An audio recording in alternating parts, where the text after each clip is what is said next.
Hello, and you're all very welcome along to another edition of Cúilín Media as we discuss this weekend's action in a plethora of county final action this weekend, especially on Sunday. As the game's starting to shorten, obviously the games of importance starting to increase. It is going to be an excellent weekend of Gaelic games without a doubt. I'm delighted to be joined once again by the full cast here: Liam White, Seamus Brady and Aaron Prendergast, as we discuss the weekend's action and the week in GA news. I suppose I'll start with you, Liam. First of all, your club's involved in a pretty important game in the Offaly final this weekend against Shinrone Kilcormac-Callaghy, obviously playing Shinrone. That's live at TG Car on Sunday, so I suppose the community there is bouncing. Yeah, absolutely. Weirdly enough, our local shop hasn't been selling flags or hats or anything like that, which is very strange. You know, it's not, unlike the previous couple of years. Maybe we're just used to being in final. I can't say that, can I? But yeah, no, very much looking forward to Sunday. It's unreal, to be fair, that this weekend we have the Dublin football final on TG Car, the Offaly hurling final on TG Car, and the Cork hurling final on RT2. It's actually quite ideal for all four of us, to be honest with you. But yeah, no, very much looking forward to the weekend. Looking forward to Devon entire final as well as the rest of the action over the weekend. So yeah, good to be back on again. Exactly. So, and I suppose Seamus, good for you to be back on again, as Liam mentioned there again as well. Nafina playing Ballyboden St Enda's this weekend, and you're the only person out for predictions for the Leinster Football Championship that's still alive at Ballyboden. But I suppose knowing Earl Nafina will win. I don't know. I've been pretty confident with how Bowden have played. Apart from, I'd say, the first half of that Cúilín game. Like, it was really, really interesting looking at it, because I was walking out after that semi-final and I was saying, you know what, like, I got the prediction right technically in the end, but if you had asked me with 10 minutes to go, did I think that Bowden were going to win? Not a chance. And it just shows that, especially with the new rules now, lads, like, football has moved very close to hurling, and that in 5 minutes the game can swing. Like, Bowden were 7 points behind in the 55th minute, 5 minutes to go in normal time against the All-Ireland champions, and they ended up winning the game. Just how quickly a 2-pointer, 2 goals, the space that was in the Cúilín defence there, and the space, to be fair, that was in the Bowden defence, just Cúilín didn't take their chances to finish them off. Whereas Nafina's win was just pure, like, heart, grit, determination, everything like that, and it was equally gripping. So it's going to be an absolutely sensational weekend. Not only that, we myself, I'm on commentary duty tomorrow night for the Dublin Camogie final, and between your pick to win the All-Ireland, St. Vincent's going up against Luke and Sarsfield, so that could go down in a blaze of glory tomorrow night. I'll be first to message you if Vincent's do lose, and but I'm only messing. Look, it should be a great final. Vincent's are going for 4 in a row, so again, history potentially there to be made, but a lot of entertainment coming up this weekend. I'm looking forward to it. Yeah, exactly. So a lot of entertainment coming up. As I switch over to you, Aaron, there's a question in the comments about this. Aaron, are you going to the Dublin final? I suppose you have to answer that. Yeah, I'm not sure yet, to be honest. I think I might do, to be honest. Like, I don't live far from Parnell Park. Saturday night, sure, what else would you be doing? So you might as well go down and absorb it and take it in and everything else. And yeah, like, it's going to be a historic day, really, like, in many ways. Like, Nafina haven't won it since 2001, Ballyboden not since 2019. So yeah, like, it has the makings of being a cracking game as well. Like, and as Seamus was saying as well, with the new rules, like, you feel like this could go either way. Like, I feel like a lot of the county finals, I know Cúilín won it last year, but I feel like a lot of the county finals, like, you feel like there's always been an obvious favourite over the last couple of years, especially with Croke's dominance and everything else. This feels like wide open, to be honest. Like, you could make a case for either team. I know it's ironic because Ballyboden actually beat Nafina early on in the groups by 17 points, which was a bit of a mad one, really. Like, that they're now back in the final. But yeah, like, looking forward to that game. Seamus was saying as well, like, the Camogie final, some other cracking games as well. Like, you have the Down final, Derry football finals as well, Mayo football finals. So yeah, there's a lot to go through, lads. Not to digest, definitely, no doubt about it. Again, at the Dublin final, Dublin is greatest thing here. Does anybody know if I can get the Dublin final in English, because I'm blind and do not speak Irish, I suppose? Would there be any radio channels, lads? I think FM 104 will probably be giving updates on the game as it's going, but I don't think they're doing live commentary, unfortunately, because somebody should, to be honest. Yeah, exactly. So Peter's saying here, Nate's looking to do with the 5th dual double in a row. That's quite impressive for that club, no doubt. Quite impressive, but the rest of the championship is shite. Like that's dominance on a scale that is difficult to imagine. Like that's, I mean, it's really, really, really, it's really impressive how well run Nace are. They're a super club. Like their facilities, their teams is absolutely unbelievable. But we are talking about it there. It's really impressive up until you go past a certain point. And what point do you think it is, lads? Because when we're having the chats about, Slot Neal winning 13 in a row in Derry, Ballygunner winning 12 in a row in Waterford Hurling, Ballymacarbery when they were winning 42 in a row in the Waterford LGFA. Like, at what point does it go past just like, wow, what an achievement from that club? And at what point are you looking at, funding and the other clubs and saying the other clubs need to step their game up?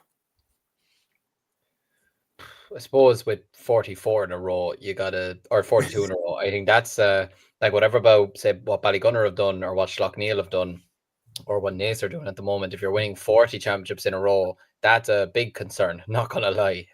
But yeah, look, this is the thing. I've kind of noticed it over the last couple of years, because especially when you looked at, say, a lot of the big criticism over Dublin over the years was like, oh, of course they're winning All Irelands because they have the biggest population or they have the biggest amount of money or this, that, whatever. But John, that was such a talented Dublin squad and such a talented Dublin panel that came along during the 2010s that you see it now that it's just not easy to replace the players of that caliber now. Like, it's going to take a long time for Dublin to replace a Brian Fenton, or it's going to take them a long time to replace McCarthy in the middle. Do you know what I mean? The players like this, Kieran Kilkenny, he'll be hard to replace over the next couple of years. And like we'd seen it with even Kilkenny, their dominance coming to an end without winning All Ireland. It's hard to replace a Henry Shefflin just like that. It's hard to replace Cody at the back, or Brian Hogan, all these types of players. I think it just comes down to other clubs having to step up or other counties having to step up. Like, look, obviously population or having funds does help, but at the end of the day, if you're not making the most of the players that you have at your disposal, or if you're not making the most of the resources that you have at your disposal, then you're going to be falling behind. It's as simple as that. Now, I know, say with Waterford's example with Ballygunner, it nearly seems like it's favouring them much more than it is with other clubs. So I can understand that perspective. But from the, say, Kildare perspective, or maybe even the Derry perspective, it's probably just up to other clubs to step up and say, we need to start young as well. You got to start developing players from a young age and building them up over the next couple of years and making sure that they are staying on form, that they're doing the right things off the pitch, doing the right things on the pitch. And you never know, within a 5-6 year period, you could be looking at the team that's dominating now and they could be falling off and you could be the leading ones in a couple of years. So like you mentioned there, it all just comes down to how you manage lads, the type of players that you have coming through and who's involved as well. Exactly so, and you definitely echo those points exactly. But before we get into the nitty-gritty of the club action this weekend, there's a lot of funds to go through. We will go on GA News of the Week first, and we'll start off with the Tailteann Cup Team of the Year that was announced earlier today. And the Tailteann Cup team here, Kildare, the champions, got a total of 5 picks on this team. So the Team of the Year is Josh Ryan in goal from Limerick, obviously.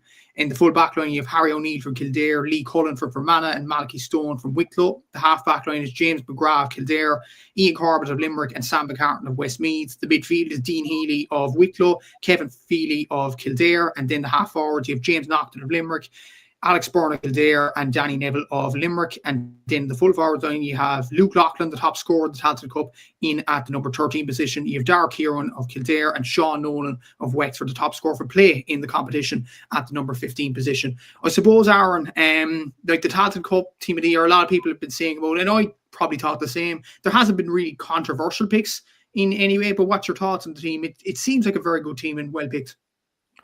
Yeah, absolutely. Like my first thought really was I'm not too sure who else to include. Like I think it is fairly spot on from looking at it. I know sometimes we kind of look at Team of the Years and we love to complain and we complain about players who are not there, but I think it does seem fairly spot on. That way. Like I think Ian Corbett had a phenomenal year. James Naughton I thought was outstanding from a Limerick perspective as well.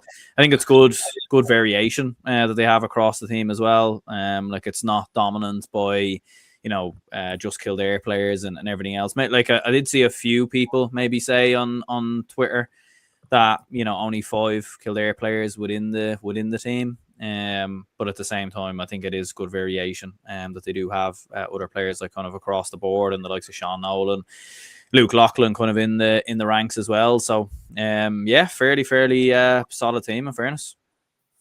Yeah, exactly. So it seemed like a very solid team. I'll throw this question to you, Seamus, because a lot of people have been asking this. Lukey Loughlin, Tailteann Cup Player of the Year, because he was the top scorer of the competition. He scored a lot throughout the whole season. If you look at overall top scorers in all competitions, only David Clifford scored more than Luke Loughlin. He was absolutely outstanding for Westmeath this year. But the caveat is Westmeath only got to the quarterfinals of this competition, losing the Wicklow. So would you give Luke Loughlin the Player of the Year?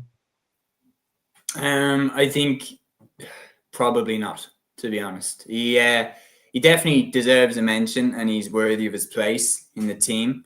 But in my opinion, no, probably not. I think it shows how good he was throughout the competition, to be honest, that he's in the team, because in every championship, if you get knocked out at the quarterfinal stage, how many fantastic championship performers have we seen that their team gets knocked out at the quarterfinal stage and they don't get an all-star at the end of the season kind of because of it. So it's not a knock on Luke. I think he was absolutely, that comment from Dublin is great, is spot on. He was a freak this year. He was so accurate. I remember his free against Kildare, I think in the early stages of the league, when he boomed it over from about 50 metres. And from that point on, he's just been on it for this entire year.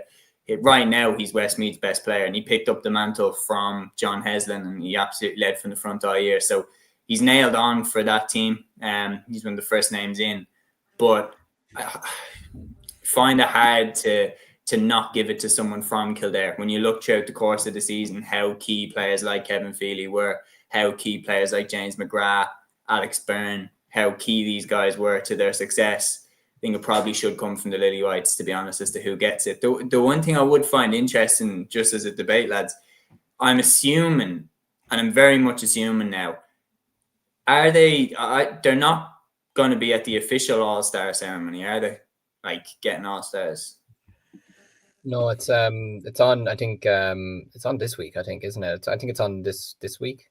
Do you think they should be, or is that just kind of plucking at straws a little bit? Do you think it should be one big night where they just announce the teams and then have the Player of the Year awards almost be their own thing?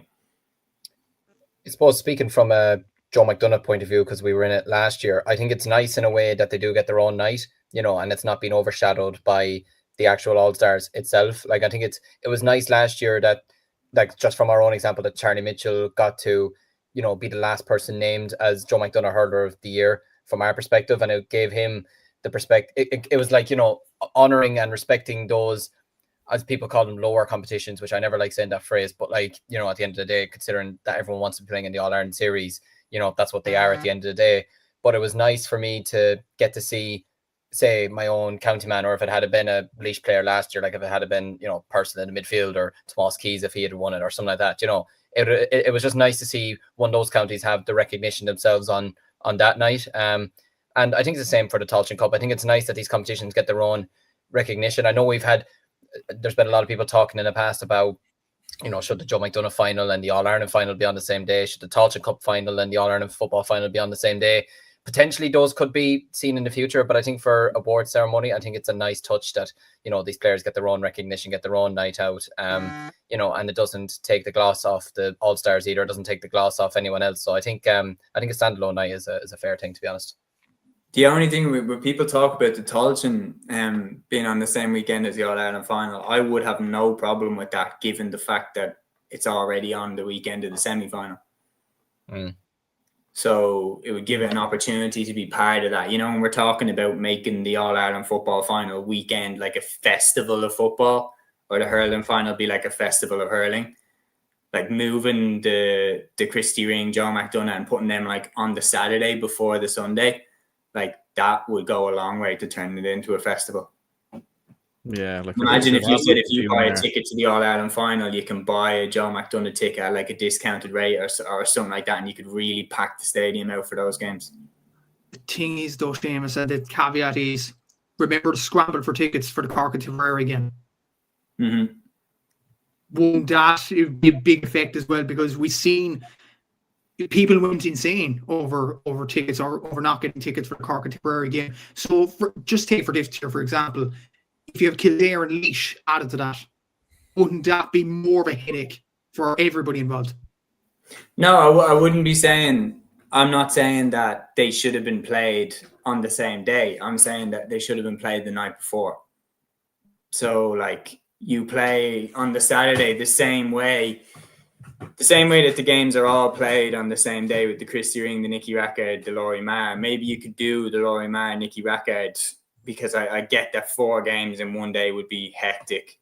But if you were to do, I don't know, the Christy Ring and the John McDonough on the Saturday, and then have the All-Ireland hurling final on the Sunday. So then they wouldn't be interfering with the Cork and Tipperary tickets. But then with a discounted code, you could get a code with your All-Ireland final ticket and then put that code in to, you know, pay an extra tenner or something, and then you can go into the John McDonough final the night before.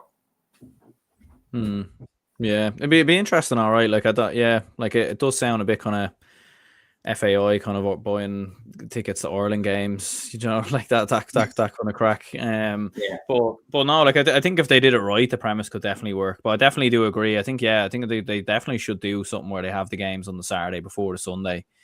I think for All Ireland finals, like I would love them to bring back the minor finals. On All Ireland, there definitely should be a double header of some sort. There definitely should be something just to kind of whet the appetite a little bit. You know what I mean? Because it does feel weird. Yeah, 100%. Yeah. You know, like, and I remember very well. Like I think it was might have been like the 18 final or something like that when Clifford was playing before with Kerry against Derry, and you were just like, Jesus, you were like this is some player here, like, you know, that way.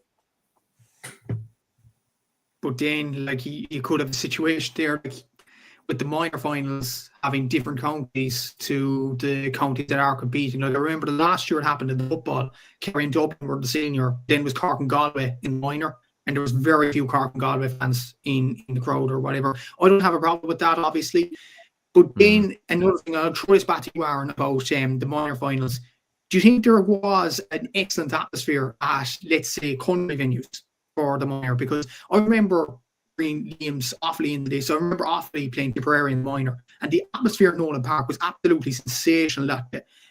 Waterford and Clare, obviously the atmosphere in Semple Stadium Thurles was very, very good too. The minor final between Kerry and Tyrone this year was very, very good. So would that kind of take away from the atmosphere, in your opinion, having the minor finals outside the country venues and having them in Croke Park, where inevitably you'd have, let's say, a Kerry and Dublin in the senior final, and then in the minor final you could have someone like a Tyrone against, let's say, Louth or something?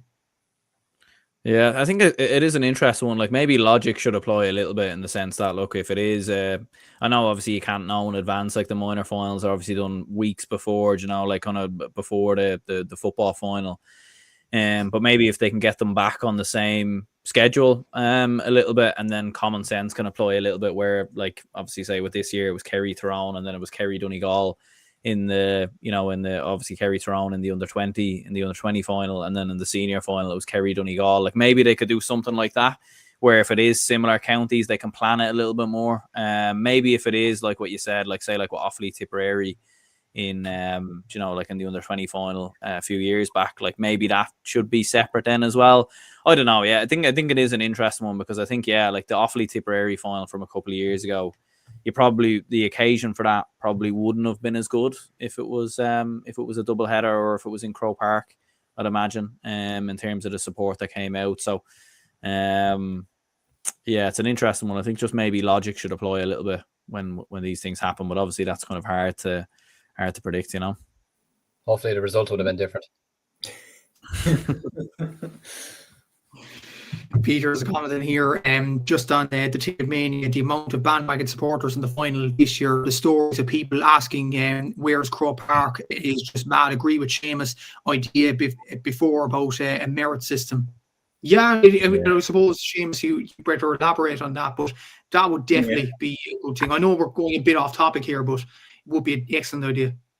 But that would be my thing, that the Ticketmaster is such a sham of an organization, like the amount of data leaks they've had and stuff like that, and people having problems with the app and everything, that I don't think anybody would miss it. But on top of that, if the GA were to take control of it, they could very, very, in my opinion, or like take it to somewhere else or anything like that, or even go and negotiate with Ticketmaster themselves to implement a system like this. But in my opinion, like I know people who are like diehard Dublin fans, especially in hurling, that like they genuinely go to every single Dublin hurling game.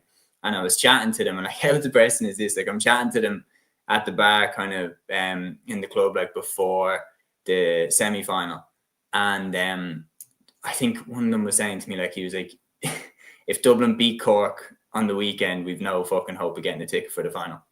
Like, I was just like, that is ridiculous. Like, these are the type of people that go away to league games, like up in Antrim and stuff, like long, hard trips in the winter, like to go watch the Dubs. Like, they're die-hard Dublin fans.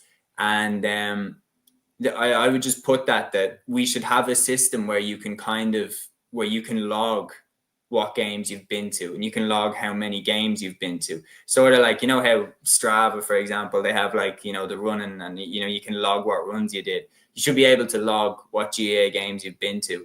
And then if you've been to every single game throughout the year, if you've been to a ton of games throughout the year, or definitely more than people who were figuring out where Croke Park was just in time for the All-Ireland final, if you've been to more games and been a die-hard fan, you should be boosted way up the list ahead of these people so that you are more likely to get a ticket. Because the other thing is that if you have the more die-hard fans you can get into the stadium, the better the atmosphere will be as well, the better the crowd will be, the better the occasion will be, and the more it will mean to people. And like, I mean, it's the people's game at the end of the day, and you can't forget that like those people are the backbone of the GAA. Like, those diehard fans are probably those GAA fans are probably the type that volunteer with their local club, you know, that take teams and for training sessions and everything like that. So putting in a system that rewards people like that, rewards our volunteers with a better chance of getting a ticket, rewards diehard fans by being boosted up the queue.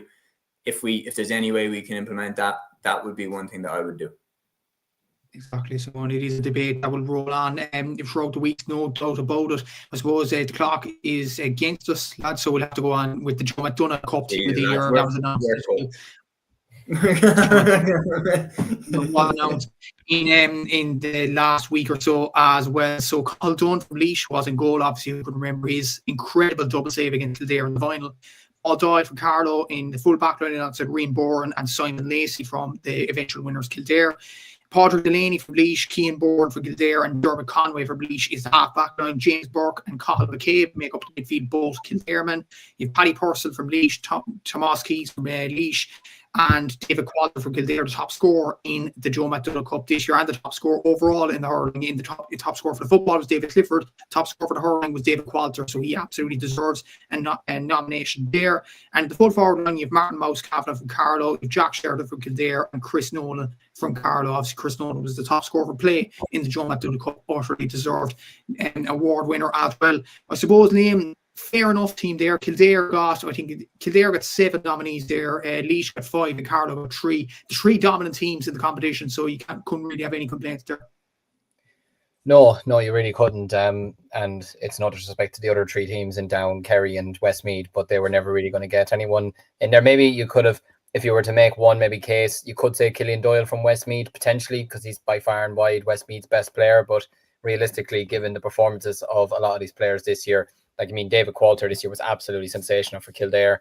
I thought Cian Bourne, I actually would give one of the Bournes, probably Cian, I'd give one of them the player of the year, to be honest. I thought they were absolutely sensational for Kildare this year. I thought, especially for Naas as well, the way they defend, like the Bournes in that Joe McDonagh final were absolutely sensational. They absolutely tore the Laois attack apart. I don't think Laois got much from play in that first half. You know, like they were so dominant there. Obviously, Tomás Keys, he's going to be playing in the Laois final for Camross this weekend. Top class player. Jack Sheridan tore up the championship this year as well. As one of the most talented hurlers in the country. Really, if he was in any other county, you know, he'd be pushing for a starting place. James Burke was excellent as well for Kildare this year as well. And I mean, I mean, Martin Kavanagh and Chris Nolan are just, it's a shame in a way for their perspective that they are, look, I know they obviously love being from Carlow, but they're the types of players that you would love to see competing for the so-called bigger counties. Do you know what I mean? Like they're unbelievable hurlers. But yeah, no, for me, it looks like a solid team, to be fair. I wouldn't make too many changes to it, really. If I was to be picking hurler of the year, I can't decide between the two of them at the moment, but I would give it to one of the Borns. I thought they were absolutely fantastic. I don't think they win the Joe McDonagh without one of those this year. Interesting opinion there, I suppose. So I'll go to you, Aaron, on this one. David Qualter, top scorer overall in the hurling this year, whereas Liam says one of the Borns will get player of the year, and Peter in the comments said Qualter probably should get player of the year. So what's your opinion on that? I think we're all in agreement Kildare players should get the player of the year, but which one do you think it should be, one of the Borns or Qualter?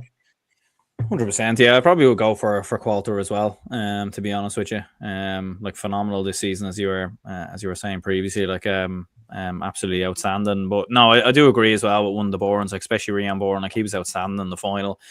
Was absolutely brilliant. So you could edge towards him. Like one player who maybe was a little bit unlucky to miss out on the team I was looking at it there was James Duggan. I did think he was very impressive from a Laois perspective. He was a little bit unlucky.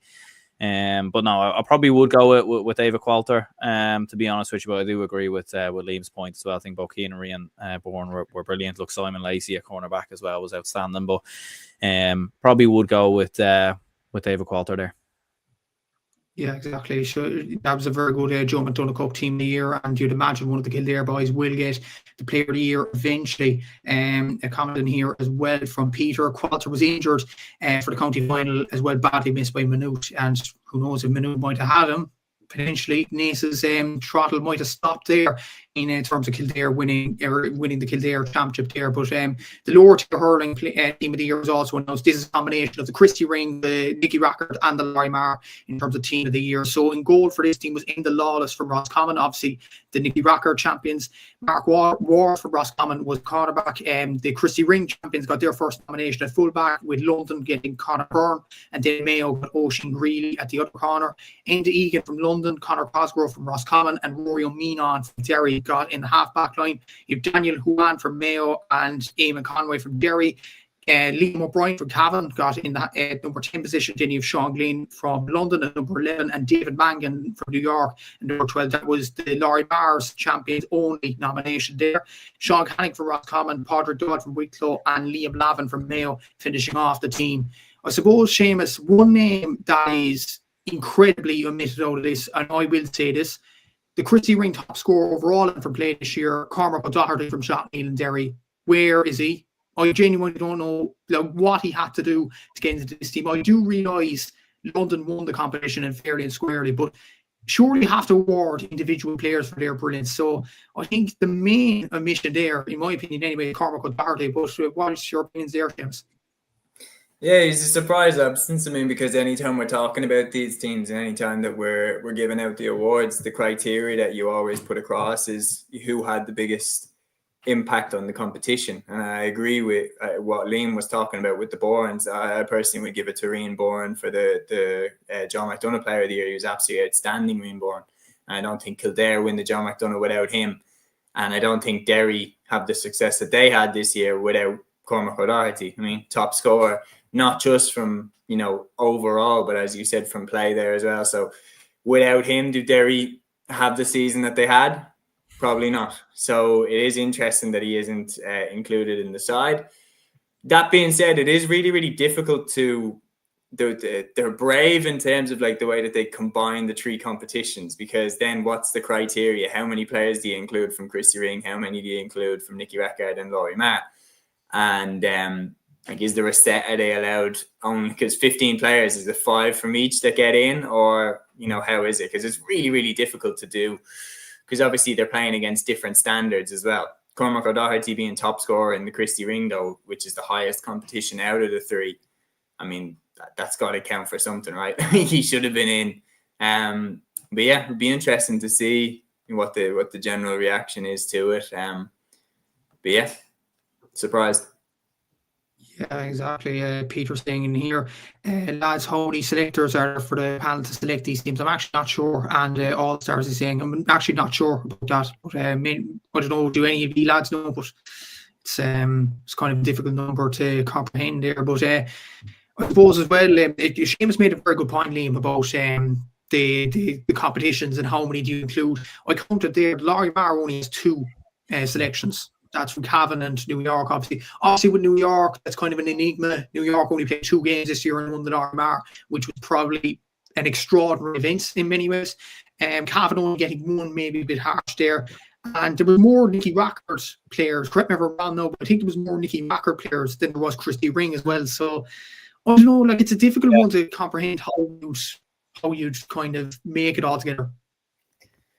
Yeah, I wouldn't want to be picking a teams based off these 3 competitions. You know, it'd be like going over to England and picking a starting 11 team of the year from the Championship, League 1, League 2. Do you know what I mean? You'd be thinking to yourself, why is that fair?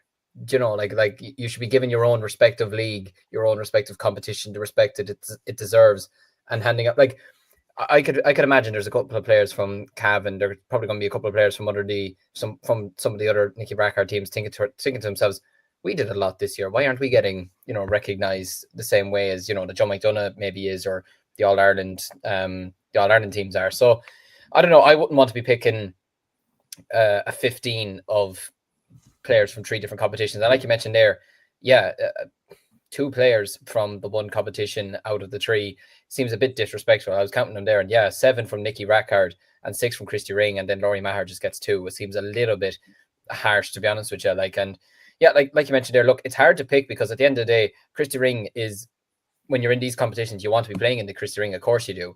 But it's a strange one for me. I personally don't think picking a starting 15 from the 3 competitions is fair. I think they should all get their own respective one, but I don't know. Maybe it's just the way it is, and maybe we just have to keep getting used to it. I don't know, but I would be changing it up, to be honest. Yeah, definitely. So just before we get on to the stop the bus in terms of the club fixtures this weekend, Aaron, your opinions on it? Do you think there should be 3 different teams of the year, or would you keep it kind of the same way with 3 combined? Yeah, I would prefer 3 separate teams, to be honest with you, like just to give the respect that each competition deserves, you know, that way. But I feel like it's one of them where, from a GA's perspective, like maybe it's too much work for them, you know, to put together three separate teams, or something of that nature. I don't know, like maybe people wouldn't look at the teams, maybe it wouldn't get as much traction or something like that if they didn't have 3 separate teams. But yeah, no, I'd probably have separate teams. Like having them all together, look, it is good that these players get recognition. Maybe if there was a bit more clarity on how many players you could pick and everything else, but it does feel like they have just kind of, you know, picked a couple of random players and put them all together. And as you said, they left out the best player. So the one thing is though, Leslie, just before we move on from this point, sorry to bore in Aaron, but I was at the launch for the finals, and like these teams are always picked by journalists and they're always picked by like people that, you know, watch the games and everything. The pre-media event for all of the finals, by the way, for the Christy Ring final, for the Nicky Rackard and the Laurie Maher, there was like nobody there. Like genuinely, there was, I mean this, there was about 6 people there. Like they're just, you know, there was no widespread representation from each of the media organizations. Like some of the big ones, I'm not naming names, obviously, but you know, there was some big ones that weren't there, that didn't have anyone there. So if it's journalists that are selecting the teams, you know, are journalists really paying attention to the games? And then therefore, can they really select a team? So that's tapping in, Liam, that's tapping into a wider problem, which is they're not really watching all of these games. Therefore, how can they pick an all-star team for them when it's done? Like, and that taps into a problem where we need to have more people actually covering these games, and that's where we're going to come in. So maybe we'll be picking these teams in a year. Yeah. What are we saying there, Liam? No, I was only agreeing, and I was only going to make the point. I can remember the Louth and the Fermanagh manager. I believe it was after the league final they played earlier on the year, and they said it themselves. I believe wasn't that game played at a club ground, and there was no lines drawn, or there was no lines turned up, or something like that. You know, and that just shows you at times the respect that they do get at this sort of level, you know. And I can remember Michael Fenley calling it out a couple of years ago when Offaly were down there. Like, you know, he said it himself. He'd said it kind of opened his own eyes to a degree as well about the level down there, because he would have obviously never maybe seen that level. Obviously, being a Kilkenny man, you know, he wouldn't have been tuning into it maybe too much. But then having seen it himself, it opened his eyes to realize, Jesus, like, these lads don't get a lot of respect. They don't get a lot of attention, or they don't get a lot of support from people. So it is something that is going to have to change. You know, people are going to have to start going out and supporting these lads and giving them the time that they deserve, because at the end of the day, they're working just as hard, and probably in a way maybe even harder than, say, you know, their football counterparts to a degree. Because obviously you take a Monaghan, for example, you take a Tyrone, obviously everyone's going to turn out from those counties for their football matches. But if even half those people turn out for some of their hurling matches and gave them a bit of support, it'd be going such a long way. But I don't know. Yeah, there's a bigger issue there than even we realize. But I'm just hoping it gets sorted soon, because these players and these counties deserves a lot more respect, in my opinion. Exactly. So well said, Gavin, on the last point here, how many Roscommon hurlers got nominations? It was 4, Gavin. So a good team selection there from Rossi's point of view. Peter saying this is a topic that William Marr, the new head of hurling development, should be flagging, absolutely. And considering he was manager of Laois there as well, you would imagine that's more of a reason to go after it from his point of view. But we will move on to the weekend. Do you remember, lads, they were going to cut them? Like, they were going to cut the teams. Yeah. Like that's not long. That's not long ago at all. That was what, 2022, something like that. Yeah. It was very recent. It was discussed earlier in the year as well, wasn't it? I think it was mentioned again. Yeah, just absolutely stupid idea. So So look, it needs investment, and it needs investment quick. And the thing is hurling's also missed right now. It has a problem where the top product is so good. Like, the Munster Championship is so good. The Leinster Championship, I think, over the last couple of years has been very entertaining as well. The quality of the championship probably isn't on the same level as the Munster Championship, but like, the competitiveness between the teams has been really, really good. But like, you've seen Antrim making great strides, and then they don't quite get that investment, and now they're after slipping down to the John McDonough. And is that going to, disappear now?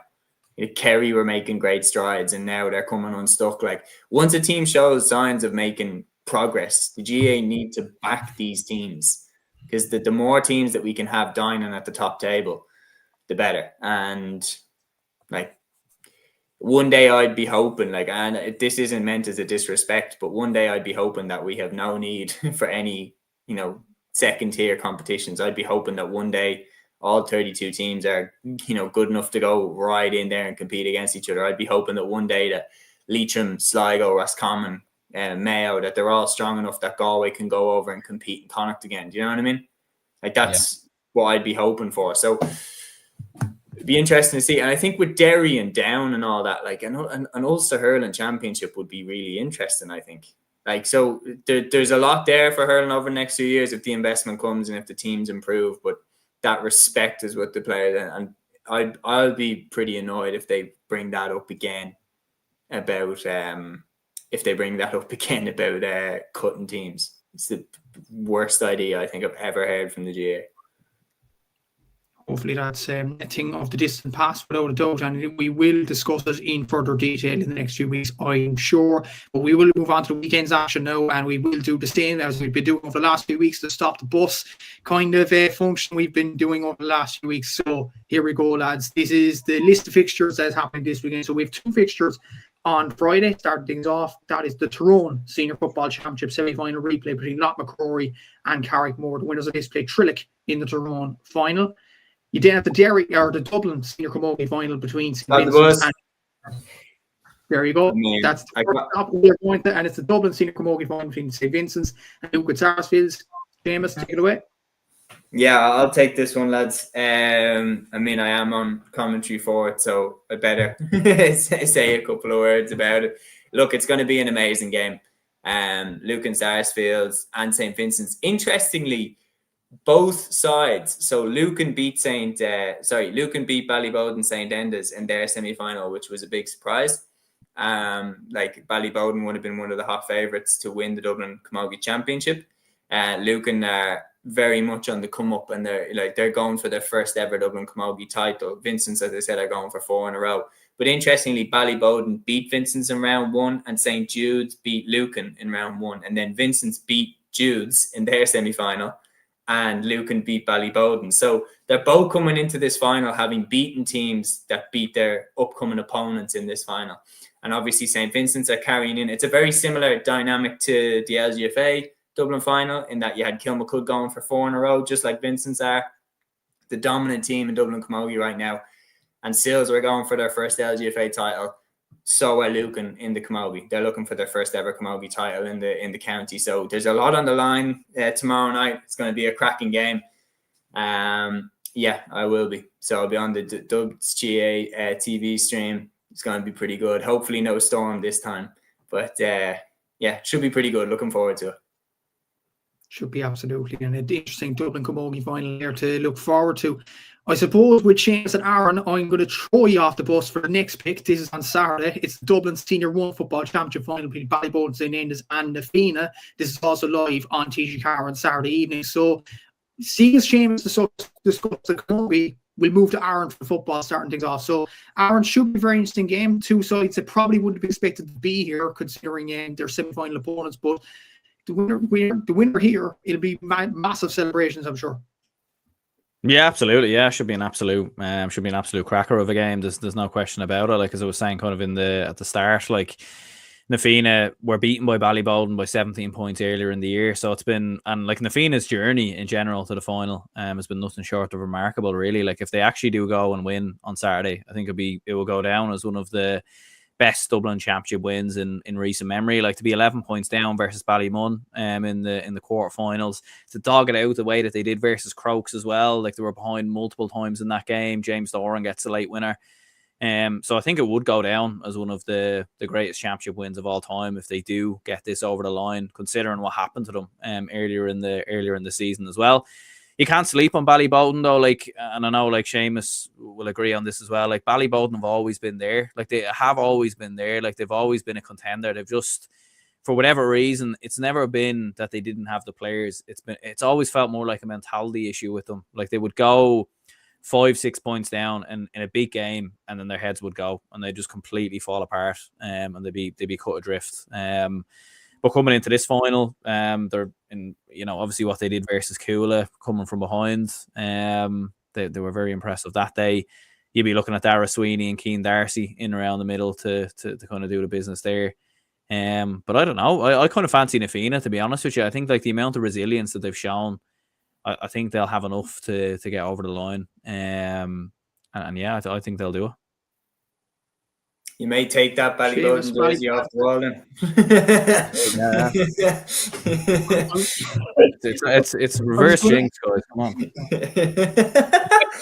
I thought you were getting up for a second to go.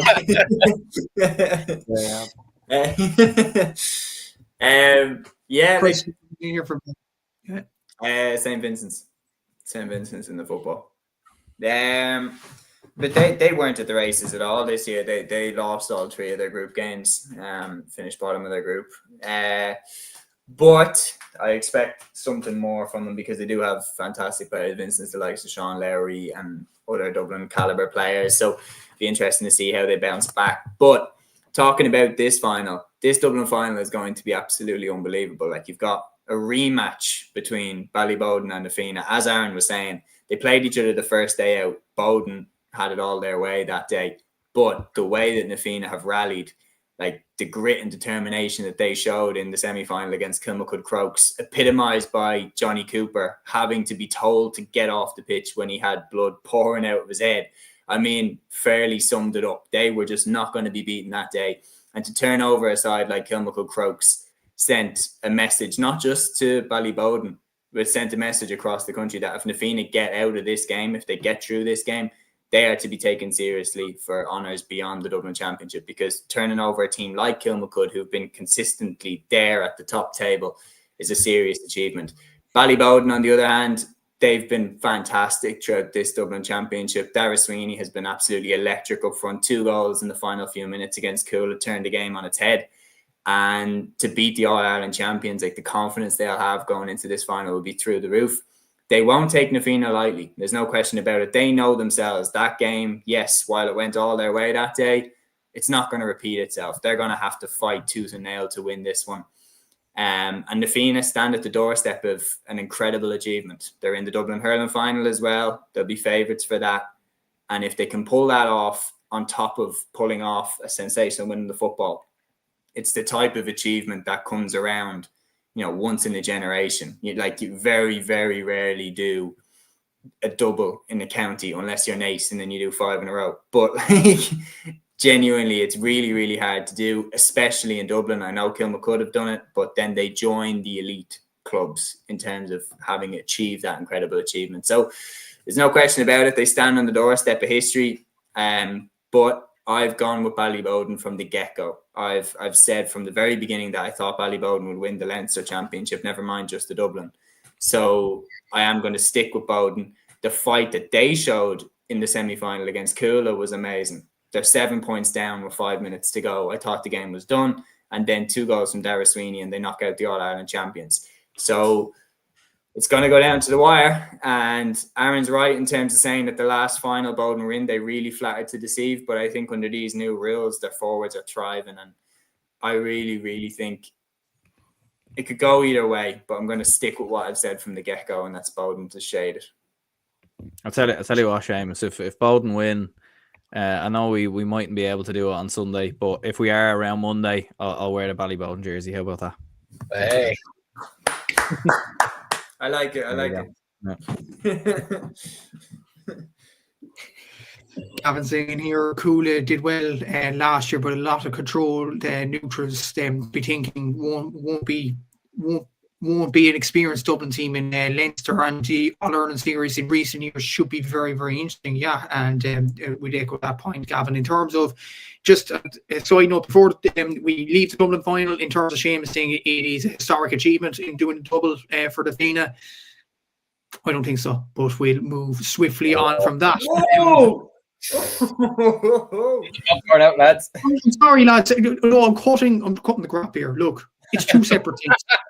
It's 2 separate teams. Like, I'm sorry, no, but you have clubs up and down the country, like a lot more Castleknock, like in Naas, like in Newcestown, like a Slotneil, that play predominantly the same group of players, and they don't get thought about as much. I'm sorry, no, but like, it's 2 separate teams. It's a big city club. They're from Movie Road, just down the road from Croke Park. No, I'm not having it. No, I'm not. But anyway, we'll move swiftly on from that. The Kerry Senior Football Championship semi-final, Rathmore against Austin Sacks, should be a very interesting game. This one, obviously, Austin Sacks have the likes of Ben Murphy and Joe O'Connor on the middle of the field. Side note, Ben Murphy is actually going to be an AFL player apparently next season. So should be some adventure for him, some loss for Kerry, but should be a very interesting game considering Rathmore hammered East Kerry in the quarterfinal. He's under 20. He's under 20. He's under 20. Jesus. Yeah. He's already gone. Yeah, Kerry have been really screwed over by players going to Australia. Killian Burke, Mark O'Connor. Like, even before that, like Nelly, Tommy Walsh. And they're still doing okay without them. Yeah. I don't really take David Clifford, have they heard of him? Or Just on a side note as well, bit of trivia about Ben Murphy. He actually played in the schools competition in Munster Hogan, the Kearney Vree last school year. So he was in 6th year last year. So it's absolutely mad. It really is. He's some player. He really is a really good player. It was very good this year last year for Mercy Mounthawk in that team with Paddy Lane, who's also on the Austin Sacks team as well at corner forward. So they have a plethora of young options coming through, but can they get the job done against Rathmore with that young team? We'll have to see. The Galway Senior Hurling Championship semi-finals are also on Saturday. St. Thomas's against Crockwell and Loughrea against Turlough. So 2 very interesting semi-finals there. The Fermanagh Senior Football Championship final, it's between Derry Gonley Harps and Erin Gales Beliek. So Derry Gonley probably will be going as favourites for that one. The Tipperary Senior Football Championship semi-final is between Lockmore Castleknock and Kilsheen and Kilcash. The Waterford Senior Football Championship semi-final is between Denier and Gaultier. The Munster Senior LGFA quarterfinal, it's Comer Rangers from Waterford against Erogue from Cork. I'll stop the bus there for a sec as well on Erogue. They beat Ada last week in the Cork Senior LGFA final last weekend. And interestingly, we talk about duels with Nafina. Maeve Callan, Orla Callan, and Kay Callan played in the Erogue team on the Saturday and St. Finbarr's Camogie team on the Sunday, winning 2 county titles in 2 days in senior level. That's exceptional stuff. They are absolutely a brilliant family in terms of dual commitments and everything like that. So they should be given a lot of their flowers. Obviously, and Gran is on the Camogie team as well. But Erogue are coming up against a very good Comer Rangers team this weekend who battered Ballymacarbery in the Waterford final. So should be a very interesting game in the quarterfinal this weekend there. In the Kilkenny Senior Camogie final, you have Dixborough against Piltown. In the Tipperary Senior Camogie final, you have Turles Sarsfields against Clonoughty Rossmore. The Clare Senior Camogie final is between Trua Clonlara and Oina Kilnamona. The Down Senior Camogie final is between Clonduff and St. Pat's Portaferry. In Armagh, the Camogie final there between Crossmaglen Rangers and Grainmore. In the Cavan Camogie final, it's Lacan against Dane. In the Meath Camogie final, it's Nafina against Kilmessan. And in the Roscommon Camogie final, it's Oran against St. Dominic. Just to mention as well, there's provincial games in LGFA as well. In the Leinster Intermediate LGFA quarterfinals, you have Screen from Meath against Killanneran from Wexford. Aero Greystones from Wicklow against Killow from Longford. Ballina from Kildare against Great Cullen from Laois. Goldsmiths from Westmeath against St. Fecans from Louth. So that's the 4 quarterfinals there. The Ulster Intermediate LGFA preliminary quarterfinals between Carryduff from Down and Knockbride from Cavan. The Leinster Junior LGFA quarterfinals is between St. Martin's from Wexford and Muckalee from Kilkenny. You've O'Leckland from Carlow coming up against St. Columkills from Meath. Raheny from Dublin up against Dramar from Longford. And Kileshan from Laois against AJB from Wicklow. So 4 different quarterfinals there. The Ulster Junior LGFA preliminary quarterfinal is Cloudy from Derry against O'Donovan Rossa from Antrim. And finally on Saturday, the Connacht Junior LGFA quarterfinal between Swinford from Mayo and Anna Duff from Leitrim. Some very interesting games there. Peter's coming in with a comment. Aussie scouts apparently keep their eyes on Kobe MacDonald as well. So it should be very interesting to see if he goes down. And Killow and Longford, their 3 adult teams are in the final. Were in the final last weekend. That's how to do it. But we'll move swiftly on there as well. On Sunday, starting off the Cork Premier Senior Hurling Championship final between Sarsfield and Middleton. That's live on RT2 this Sunday from 3:15 in Super Valley Park, Keith. I'm going to stay at the corner of the bus for this one. I'm going to be quiet as a mouse. I'm part I think Matthew's getting a taxi there.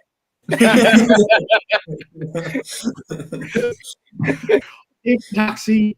I put up the stats and everything like that on my own page. I tag Cúilín as well, lads. So I'll go to Liam on this one first. Very interesting final between Stars and Middleton. Yeah, and I'm kind of stuck in the middle here because you're doing the stats with Sarsfields. One of my best friends from college is from Middleton, so I'm kind of stuck in the middle here. But I'm delighted to see the two of you in the final again. I think it's going to be a cracking decider. I suppose Middleton this season maybe haven't been going as well as maybe they have over the last couple of years, and it's not taking away their victories that they've had, but they've probably not been performing to the same levels as they have been over the last couple of years. And when you look at this weekend and you look at the 2 players that they're missing, and especially the big one is Conor Lahan, like that's a big miss for Middleton. I mean, he gets you 13, 14 points a game. You saw the free he got the last day as well, essentially on 1 foot as well, and the distance he was out getting it as well. It's a big challenge for Middleton this weekend. They haven't won the title since 2021, going up against a Sarsfield team who were winners in 23, obviously beating finalists in Cork last year. But when you look at the McKillie team that they were bet by last year, like I don't think they can really take any shame in that. And then go on to win the Munster title against Ballygunner, reach the All-Ireland final. It's a big task this weekend for Middleton. But you got to give it to both sides as well.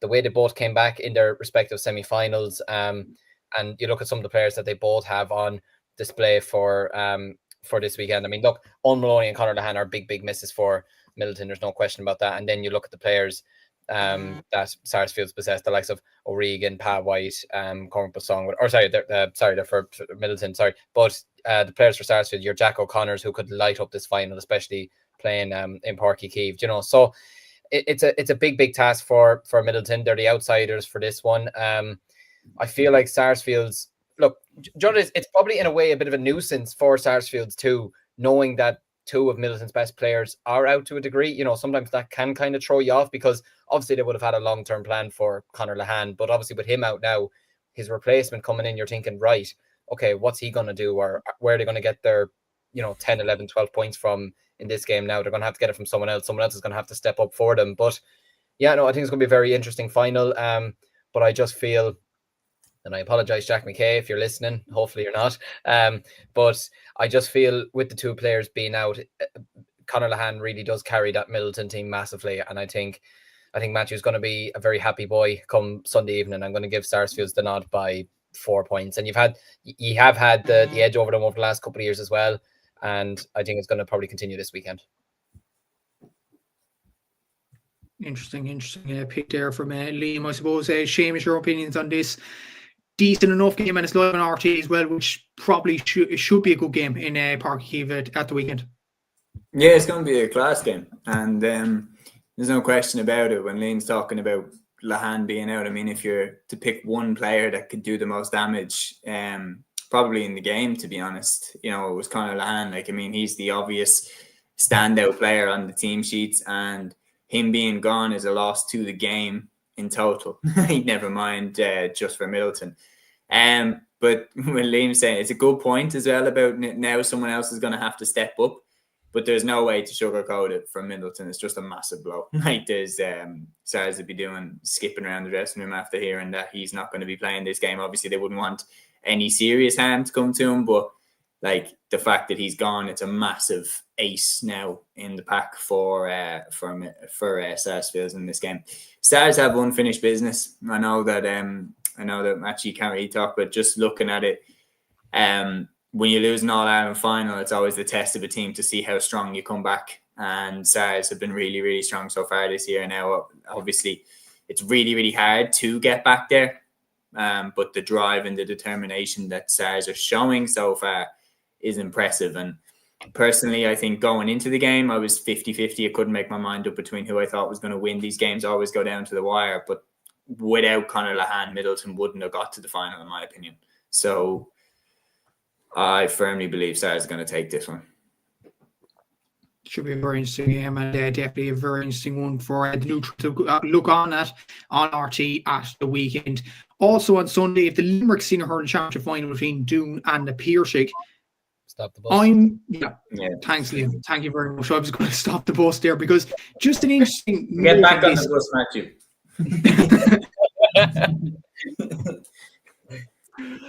Anyway, just an interesting note on this game.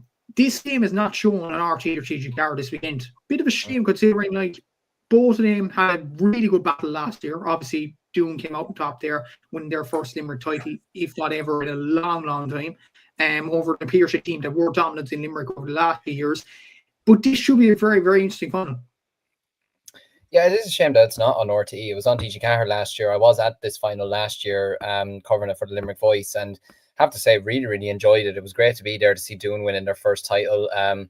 Went down to Limerick just before I started my job with Midlands in the summer, and I was chatting to a fella down there at Limerick Wexford playing in the Camogie Championship, and he said to me that over the next couple of years, it's going to be Doon and the Piercig dominating the Limerick Championship, and lo and behold, here they are in the final at the first final since that conversation. And yeah, look, I think it's going to be a fantastic final. Last year's one went right down to the wire, and I don't see this being any different. I've obviously backed Doon to win the Munster Championship, and the reason I did is just because I just think they have a lot of really solid players, and they have a solid manager there too in Derek McGrath. You know, he's really integrated himself really well with the Doon community, you know, and he has them playing some really, really nice hurling.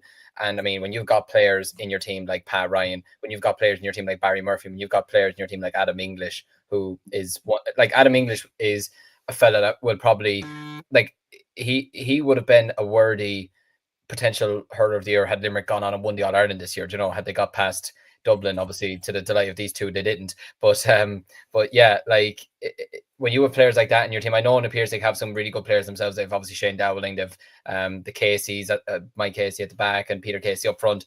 But I just have a feeling Doon, I've backed them to win the Munster Championship, so I'm going to continue to back them this weekend. I think they're on the hunt to try and go on a bit of a dominant run in Limerick. And yeah, it is a shame that it's not on TG4 or RT, and obviously they're not signed a club, or it is on Limerick TV, so at least it's being shown somewhere. But yeah, a strange one that's not been shown anywhere, and it is a final I would have maybe liked to have watched back maybe after our own one Sunday. But look, regardless, I think it's going to be a repeat of last year. I think it's going to go right down to the wire. Only this time I think Doon's going to do it by 3 points. They did it by 1 last year. I think they're going to do it by 3 this year, and I expect Adam English to light up the Gaelic grounds once again. Exactly, so it should be a very interesting game between the two sides that are on top tier of Limerick hurling without a doubt.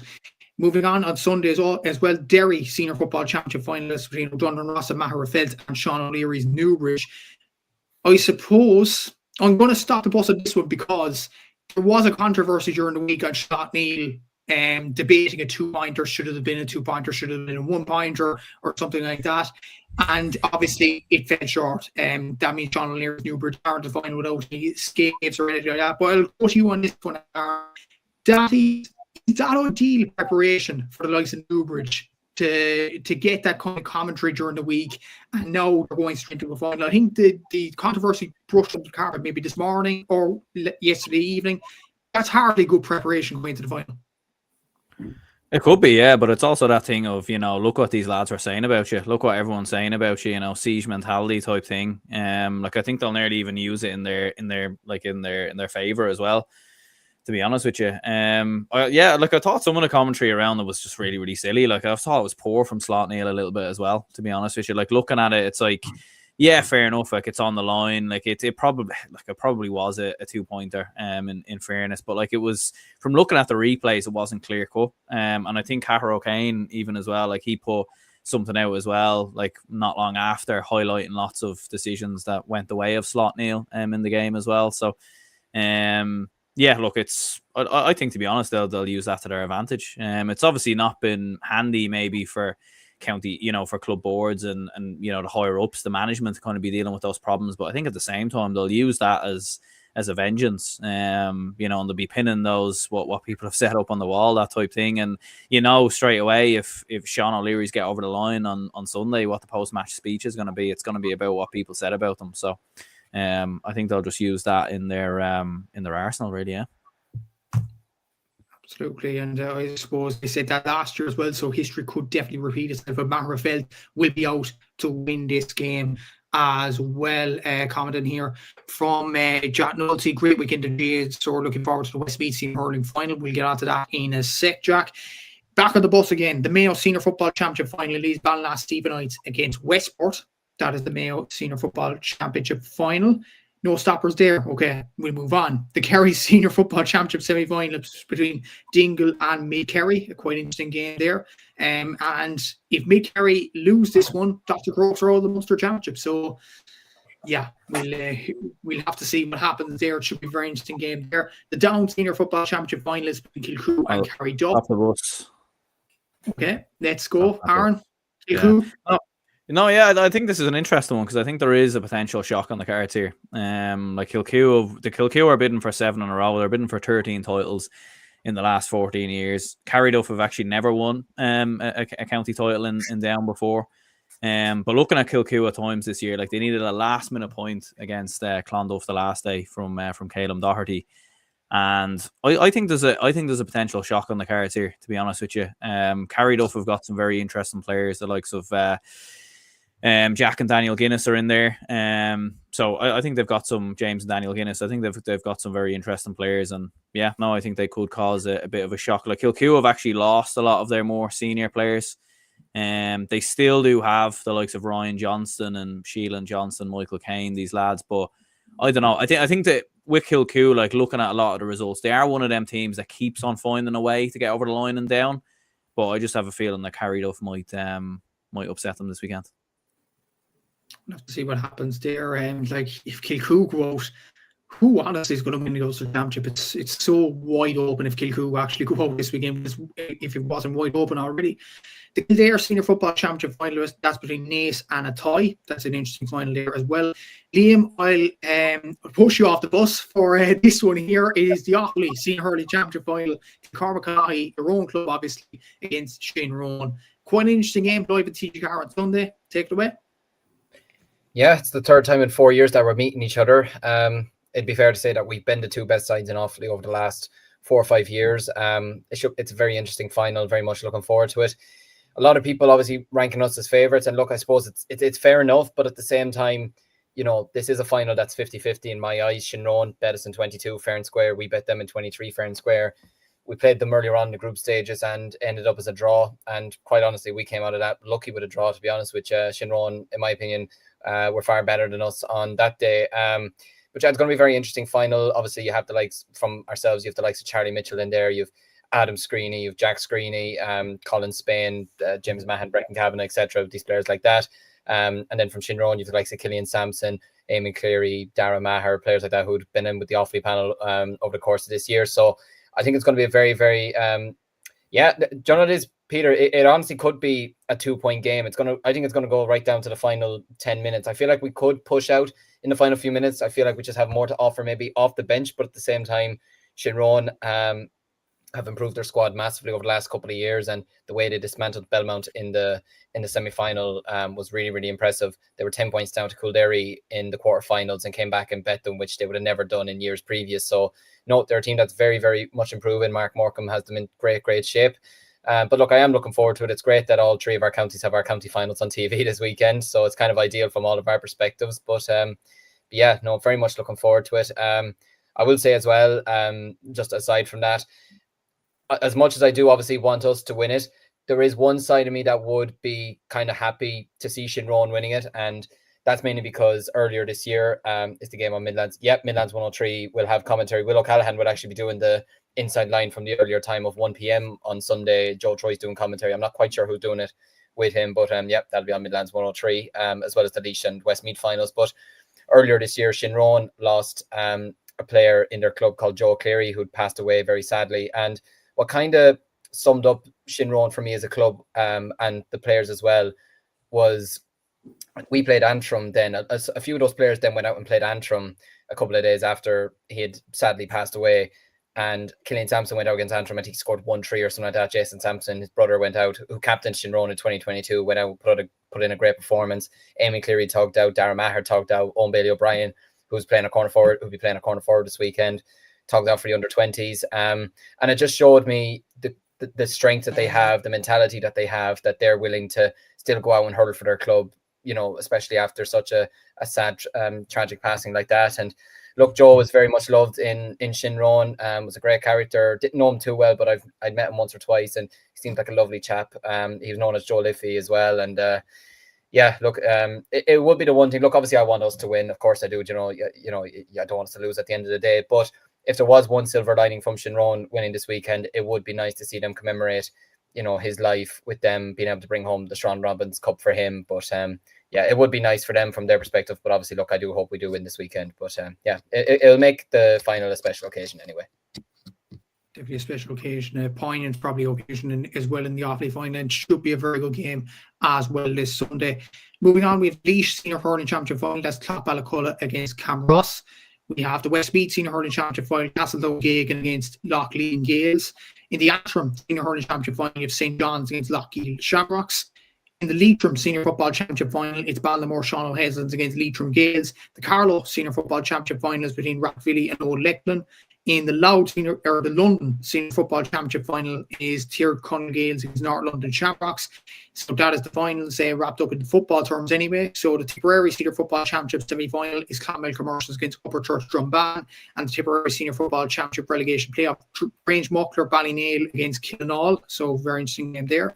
The Wexford Senior Football Championship semi-finals is Shenmaliers against Killanran, Castletown Liam Meadows against Gusarana Rallies.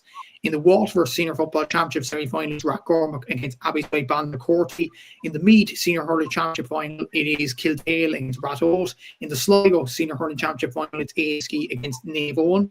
In the Leinster Senior LGFA preliminary quarterfinals, it's Kilmacud Crooks from Dublin against Longford Slashers from Longford. In the Ulster Senior LGFA quarterfinals, and they're on this weekend as well. So Glenfin from Donegal against Eric Kieran from Tyrone. Breda from Down against St. Erknitz from Antrim. Lurgan from Cavan up against Emmett O from Monaghan. And Derry Gondy Harps from Fermanagh up against Clonairon of Armagh. In the Westmeath Senior LGFA final of St. Lomans against Milltown, that was supposed to play 2 weeks ago, but because of Storm Amy, that was rescheduled for this weekend. In the Munster Intermediate LGFA quarterfinals, you've got Cork Barras from Tipperary against St. Albans from Limerick, and Neva Vaughan from Cork against St. Anne's from Waterford. In the Connacht Intermediate LGFA quarterfinal, you have Clare Morris from Mayo against Drumcurran from Leitrim. And finally, the Munster Junior LGFA quarterfinals, you have St. Patrick's from Waterford against Coolgate from Clare. And finally, Dawnies from Cork against Father Casey's from Limerick. Just on a personal point of view, Dawnies are from the same region of Cork as myself, West Cork, so wishing them all the best of luck in the Munster Junior LGFA quarterfinal this weekend. So that is a wrap on this weekend's show. Thanks to everybody that commented. Thanks for everybody that watched the show. Make sure to tune in for the weekend review show whenever that will be this weekend. It probably won't be Sunday, considering all of our teams are involved in finals this weekend. But we'll have to see when. But keep an eye on our social medias for all that information. Thanks to everybody that commented. Thanks to the lads for popping on as well. Thanks to you for watching. And until next time, we'll see you then. Take care and enjoy the games at the weekend. Instinct, baby.